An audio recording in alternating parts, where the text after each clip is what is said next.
G'day and welcome to the Grow a Small Business Podcast. I'm your host, Troy Truen.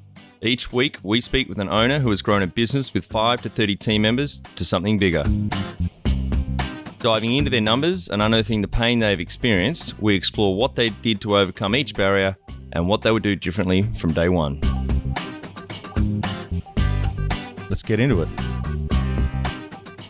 Welcome everyone. Today I'm interviewing Erica Hakonson from Maven Collective Marketing based in Vancouver, Canada. Thanks for your time today, Erica.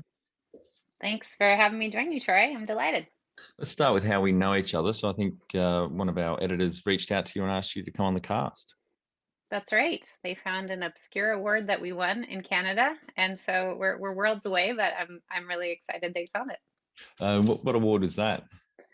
No, it's actually it's quite well known in Canada now. But that year that we won it, it was our first year. It's called the Canadian SME National Business Awards, and we won the Editor's Choice that year. Oh, well done! Congratulations. Thank you. Well, tell our audience a bit about your business, what it does, and how it makes money.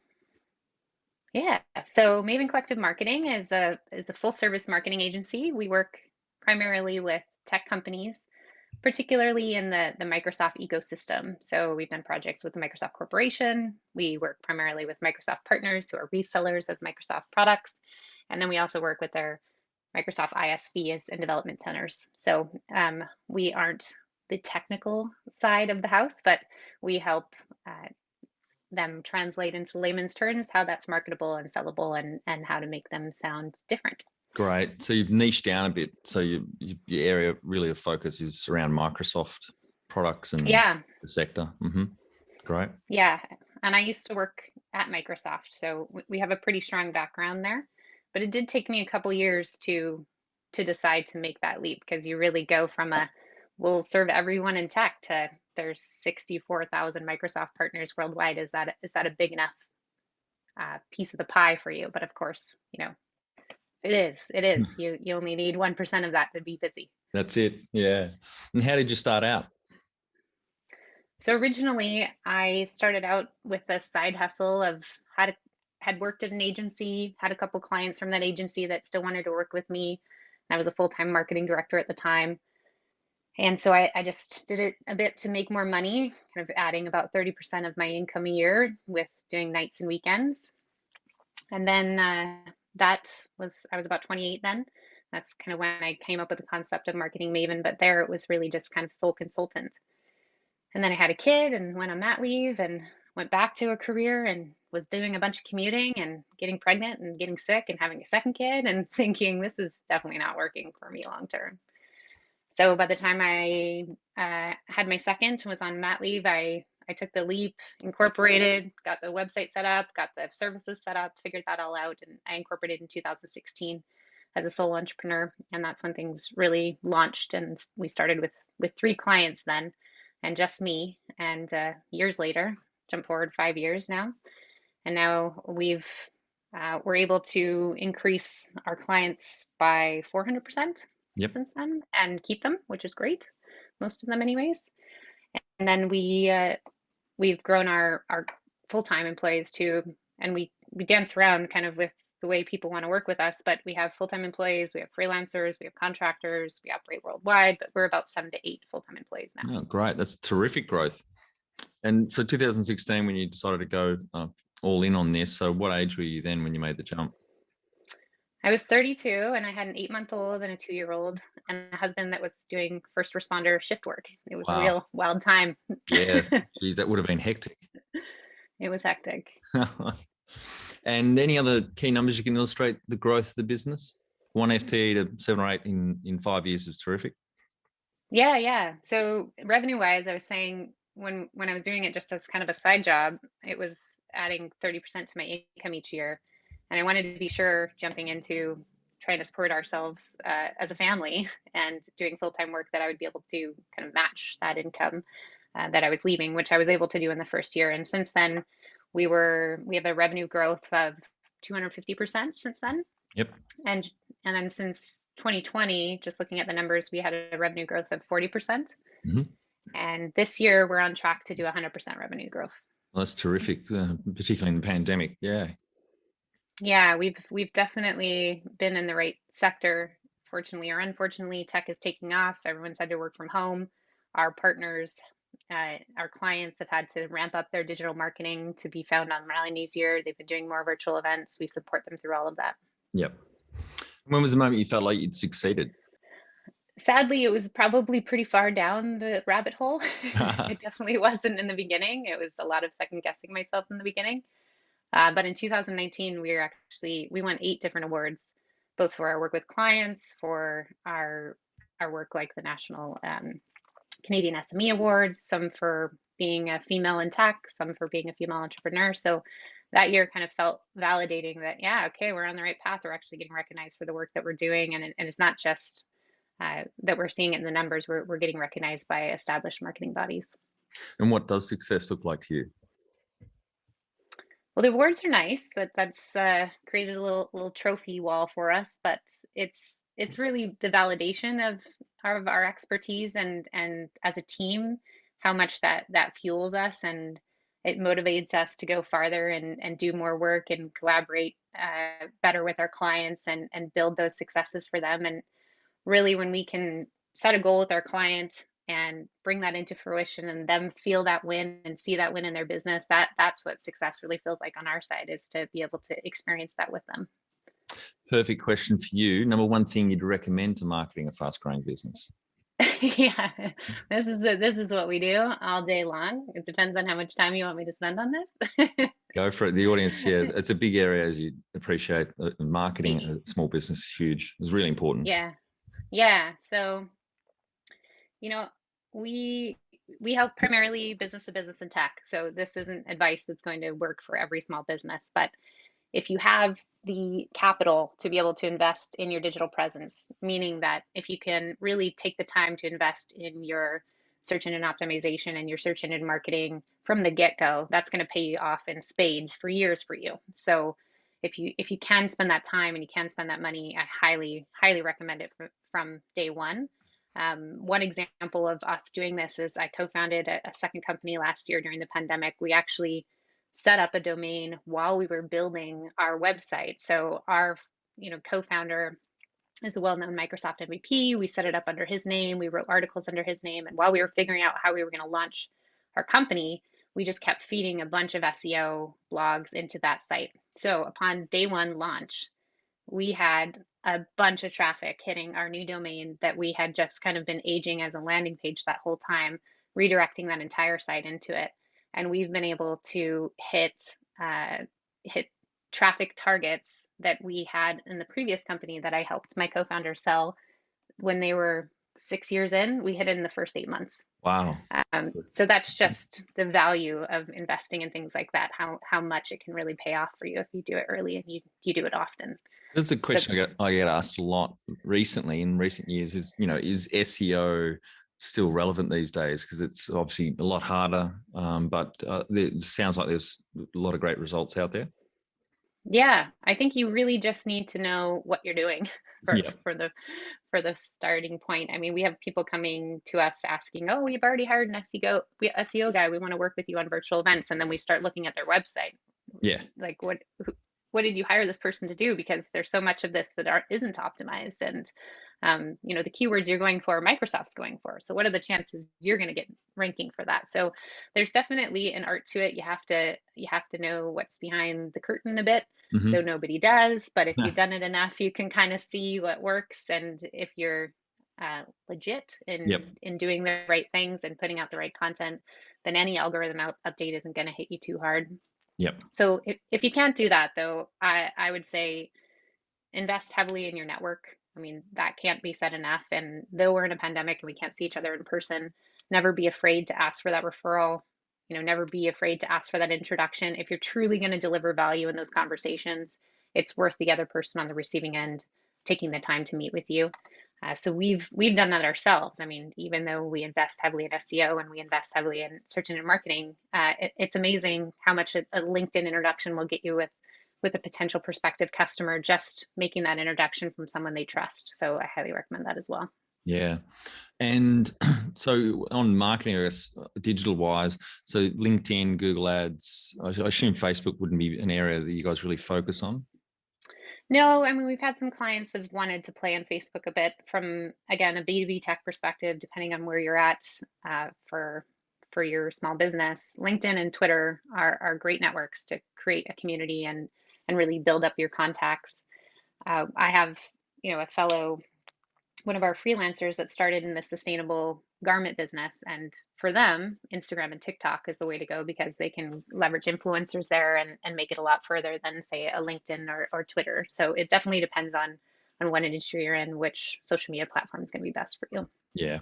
Any other advice on marketing for small businesses? Oh, I have so much. I mean, I could definitely keep going. Email marketing is Oh, it's huge, isn't is it? So such a essential. great return. I read a stat a while ago. The Direct Marketing Association in America, their DMA, was saying for every $1 you invest in email marketing, you get $44 back, whereas SEO is $22 and social ads are like 20. So email marketing, even though a lot of people think it's kind of dropped off, is still very relevant these days. Yeah, so beyond the SEO strategy we brought into the other business orchestrate, we also invested heavily on creating a list beyond our network or beyond the previous company that was acquired. And we did that through running virtual events, which of course everybody during the pandemic has kind of had enough of these, I'm sure. Yeah. But we've really just solely based them on education and really trying to get people through these tough times of remote working and trying to figure out governance of teams and trying to figure out etiquette on types of Zoom calls, those types of things. And we've been able to build our list from, I think we started with 100 to over 2,000 in, again, 8 months. Just through running virtual events, and it's a pretty niche market, right? It's not like everyone's going to attend these things, so it's another way to say, building that email list is one of the critical ways that we've been able to onboard customers because they see value in the content that we're creating for them, and then they see value and intelligence behind the solution we're creating for them. Yeah. Yeah. So I think that that's another place where people undervalue what they can be delivering. Yep. Great. Any other final tips on marketing? It's just so many. I think more people need to really look at their website like their front door. I think so many people think of brick and mortar and really take pride in what they put forth in their shop. Now that so many shops and restaurants and everything are closed, you should be looking at your website that same pathway into having that experience with you. And so it shouldn't be kind of shelved and not thought of, and now it's a brochure and it's finally up. It really has to be something that you're constantly evaluating and constantly retooling. So one of the primary services we provide to clients is an audit of their performance from both an SEO perspective, from a web performance perspective. How does search engines see you from conversion perspective? And so that should really be something you should be looking at every year. Yeah, great. And how did you fund your business? I was lucky enough to be self-funded, so that career that I was in when I started my side hustle, I helped that business owner build their company to be acquired, and I ended up being part of that buyout, and that helped me kind of self-fund the startup phase. Yeah, terrific. And if you were to start up today with plenty of funding, would you go into your industry? I would, but I would be more intelligent about how I entered it. I definitely did it with kind of one toe in and very skeptically, not really believing that I was going to make this thing fly. So I would definitely go all in, spend the money to get the services that are packaged set up correctly from the get-go. It's something that we've done over time. Do automated services that bring people in the door, that really get them engaged and understanding the value of online marketing, the value of having this digital marketing set up, even when you did have that kind of face-to-face presence. Because imagine how far ahead companies were in March when everything shut down and they had everything ready to go. So I would definitely do it differently, be much more aggressive, and maybe at day one, I'd be where I am here 5 years later. Can you outline the most stressful point in your small business journey so our audience can learn from it?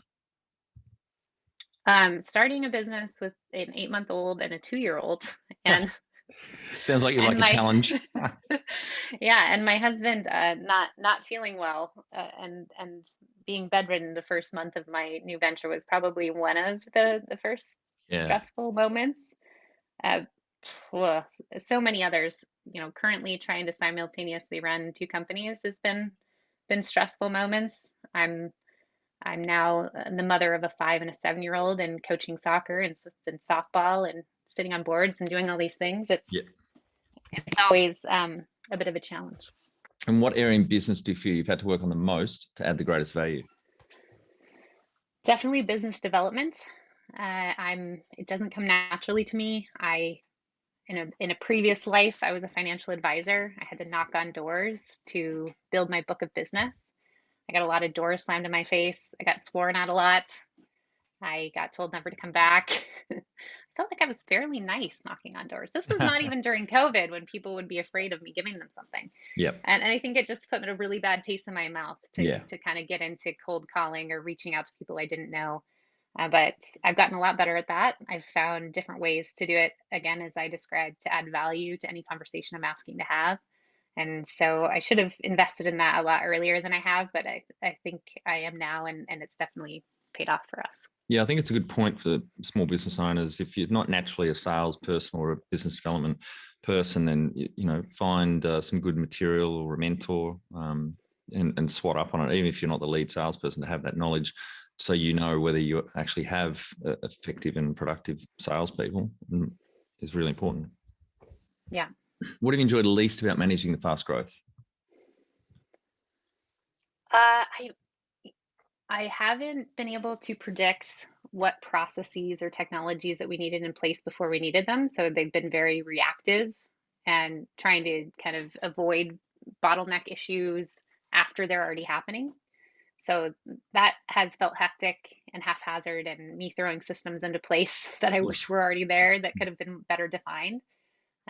So that part's been definitely more difficult to manage. Always, bad client relationships are an awful experience. Yeah. Especially when you see them coming in and you take all the red flags and just shove them in a drawer, and then you get to experience them for a period of time. Well, I think we've all done that. Yeah. Yeah. What do you love most about growing a small business?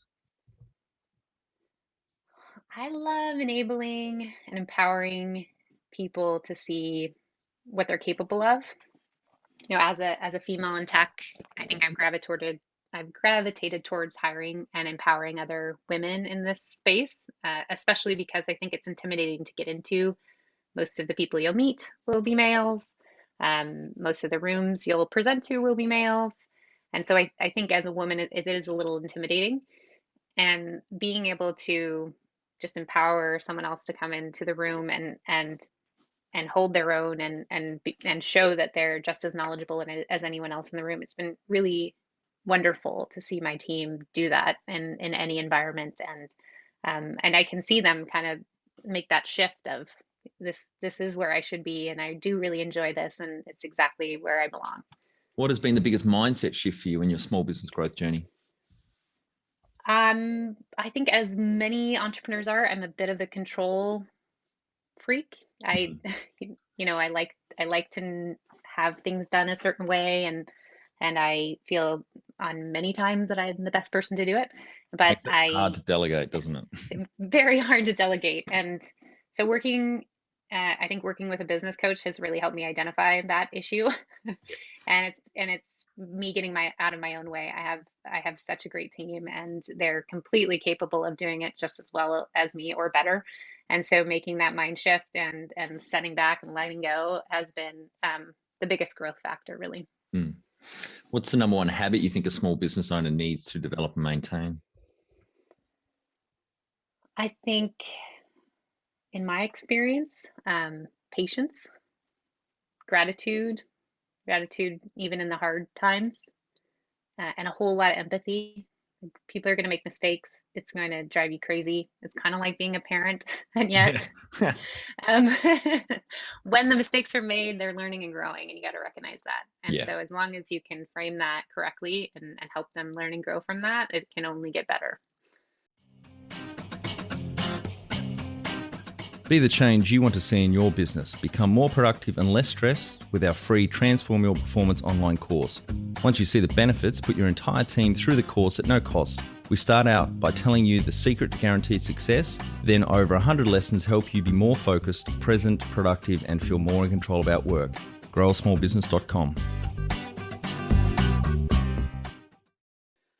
Can you talk how you've added people to the team, some wins, mistakes, and advice for those listening? So I had a fortunate situation where I helped who are now my business partners on the orchestra side. I helped them grow their last venture into an acquisition. And in that company, I also helped them hire some fabulous marketing people. And when that merger happened, that acquisition let go of those marketing people, and I pounced on the opportunity to bring them to my team. And I had already worked with them, I'd already trained them. They were, lovely to be around, and they still work with me today. So that was just such a perfect circumstance that I don't know will present itself again in hiring. I can definitely say since then I'm very slow to hire. We do test a lot of different scenarios for people to work with us, but once we hire, people stay for such a long time. So I probably don't have a fast process or a very repeatable process to the way we figure out who and how people should be on the team, but it definitely has to be a culture fit first. And we're happy to train skill sets, but they have to come with a little bit of a background in our virtual world, in our tech world, to be able to scale up quickly. So I don't know that I'm the best person. I've definitely made mistakes in hiring, but that's kind of what's made me hire slow. Yeah. What are some things you recommend to building a sustainable and kick-ass culture to help with the growth? In my circumstance, and I know it's not going to work for everybody's size, but be the first one to volunteer. As soon as you see one of your team members struggling, as soon as you see a project going sideways that you can't get their hands around, I'm the first one to volunteer, even when I don't have time, because that just creates a culture of people supporting each other and not pointing fingers and placing the blame. And so we're incredibly fortunate that we're just a very close-knit team that's willing to pitch in, and I have team members on the phone with me at 5 a.m. I have team members on the phone with me at 9 p.m. And not that I would, ever expect those things. It's generally out of the generosity of them wanting to see us succeed, wanting to see our clients succeed, and trying to build the business better. And I'm just very lucky that that's kind of the culture that we've created here. Even though I don't want anyone working those crazy hours. Perfect. For the next question, tell our audience how you've handled balance. Balance is a myth. Yeah.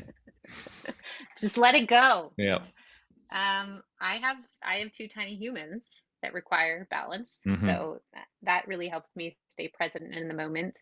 I do work before they wake up. I do work when they go to bed. That is the reality of me as an entrepreneur. I don't know if it's every entrepreneur's reality, but I also spend time practicing gratitude, and that usually does some kind of meditation with it. And I'm very active. That's my sanity. This is also my sanity. You can see it, Troy, but they can't. I play music. I can see their banjo, ukulele, and a couple of guitars.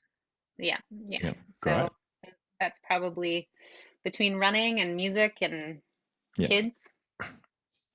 I think in this day and age, balance, it's becoming a lot more blurred for business owners, but it's more, I'd talk more about it as time shifting. So same as you are. The weeks I have my daughter, I'll get up early before she does and work, and then work in the longer hours in the weeks I don't have her, on the weekends that I don't have her. So it's just moving that time around. I still work a 40-hour week, but it's splayed all over the shop.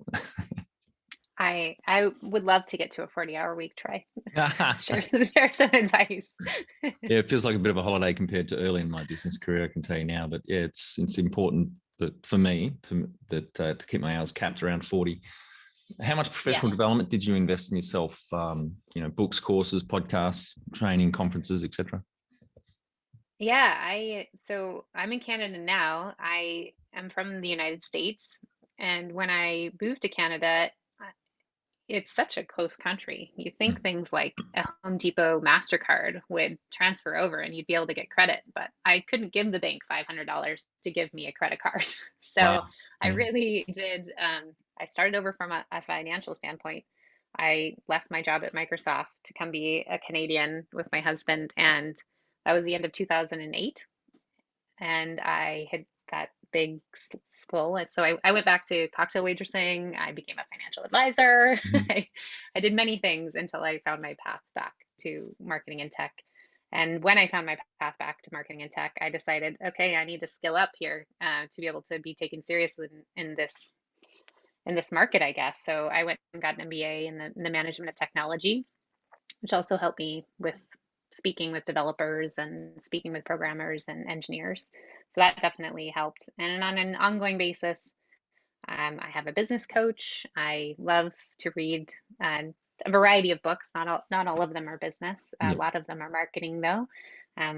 Many are on this founder journey. So one that I really love is called Lost and Founder by Rand Fishkin, Mm-hmm. and he founded SEO Moz, and it's real interesting journey between paralleling, what a consultant would do versus what an actual, founder of a company would do, and what that journey looks like and what it looks like for him. So that I find is really interesting in the earlier stages of your company. Yeah. And you've got a coach at the moment. You've had other coaches or mentors over your journey?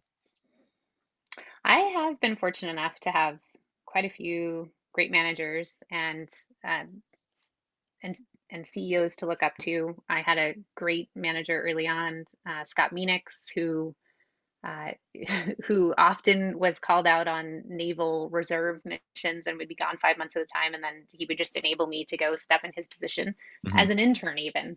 Wow. And he just showed me the power of empathy and the power of really stepping back and giving your team the reins, and that was uh, it helped me on a managerial level really early on in my career. And then my last real job before becoming an entrepreneur, uh, founder and CEO Carolyn Douglas. She was a female founder in tech, and so much different than all the other managers that I had worked with. Again, stepping back, understanding where her strengths were, understanding where her team's strengths were, and really relying on and empowering those managers, not micromanaging, being a very empathetic, very visionary CEO, and that definitely changed the way that I wanted to run a team just by having that experience with her. Yeah. Do you have a board of directors or advisors? I do not. I mean, I have quite a few friends that are entrepreneurs, and that's helped. Having co-founders in orchestra has been a really interesting experience, coming from a sole founder business into a four-founder business. Yeah. That's been an adjustment, but also been really great for me as kind of reflecting upon how both businesses are run and decisions that we're making. So that's been really helpful. And like I said, I've onboarded a business coach, and I can't recommend that enough. They definitely help you see your blind spots. And if you have a good one, they'll be brutally honest with Yeah. where you need to grow and where you need to just kick things out of your plate because they're not your wheelhouse. You're not good at them. Get someone else to do them. And often you're standing in the forest, you can't even see the trees. Yes. And you just got someone there that's not attached to the day to day or any emotion around any decisions or any situation in the business. And they can just ask, why the fuck are you doing this? Yeah. Yeah. To put it blankly to, yeah. She's phenomenal at that. That's great.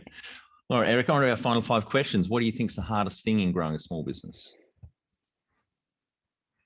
I think what we just identified, you can't see the forest through the trees. You really don't know where you're at in your journey. And so often you'll make decisions that are very emotional. You'll make decisions that are just repetitive. Yeah. They're just part of your natural inclination. And so until you can identify what's holding you back, what bottlenecks you've created, you can't grow that business. And so that's why I think in the last year and a half for us, we've been able to move that needle at a faster rate than we have in previous years, because I've been able to help identify those with the help of others and the feedback of my team, and that's really enabled us to grow much faster. Favorite business book which has helped you the most? Oh, from a marketing perspective, only because I'm going to give your readers more marketing, or sorry, Homework. listeners more marketing. Yeah. Why Johnny Can't Brand. I haven't heard that one. Who's that? Okay, Noah and Bill, Okay. basing on last names. Those are their first names. It's a co-written book. Yep. That's a phenomenal one on the principles of branding. Great. Made to Stick by the Heath brothers. They also have another one called Decisive, which is very good. And This I Know, Lessons from Under the Influence. That's a Canadian podcaster, Terry O'Reilly, who's fantastic.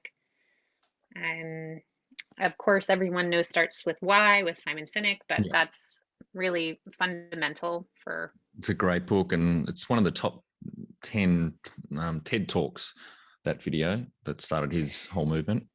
Yeah, and I'm going to say something controversial, but I didn't love the video. Oh, But the really? book, Yeah. but the book, when I read the book, it really resonated with me, and it's something that I really try to pound into many of our clients' Yeah. minds is like, if you don't have a why, your customers are definitely not seeing it. Yeah. So that's been really helpful. And then I mentioned Lost and Founder on the entrepreneurial side, but another one that's not really an entrepreneurial book, but is very good is Thinking Fast and Slow. It's a really hard book to get through because it's quite long and it's quite academic, but it does kind of teach you about the kind of reptilian responsive brain and the more analytical brain, and from both a leadership perspective and a marketing perspective. I think it's something that we really need to understand when we're doing communications. Yeah. Any great podcasts or online learning tools you use for your own professional development? Podcast. Well, this one is fantastic. I highly recommend. Thank you. Highly recommend this one. In Canada, we have a great podcast called Front Burner, which is kind of more of a news podcast, but definitely great on social events. I listen to a lot of news podcasts, I'm going to be honest, but another one I like from the New York Times is called Sway, and it's done by a journalist called Carrie, who's fantastic, and she interviews some really powerful people on that. That one I really enjoy.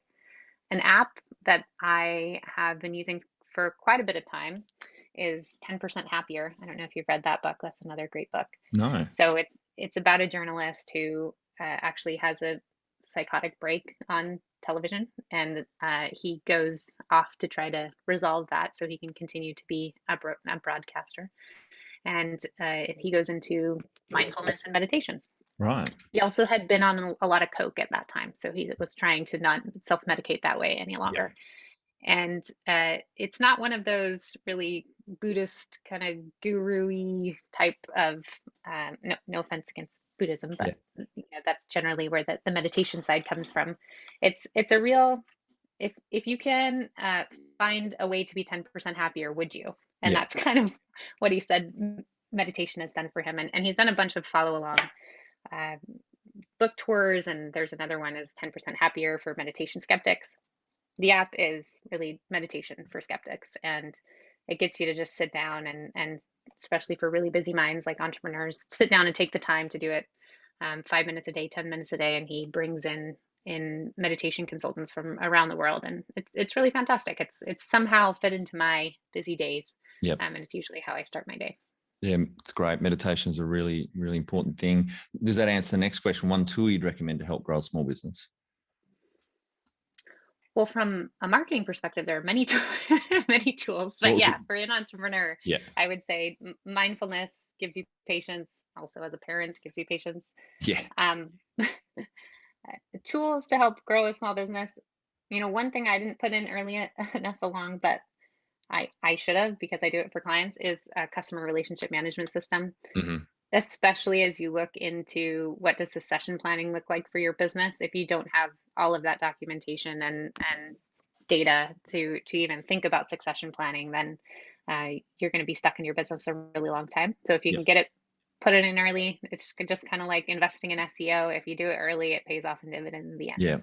Yeah, CRMs are really powerful, especially when you're systematizing your business. And as you just said, founders are getting out of the trenches.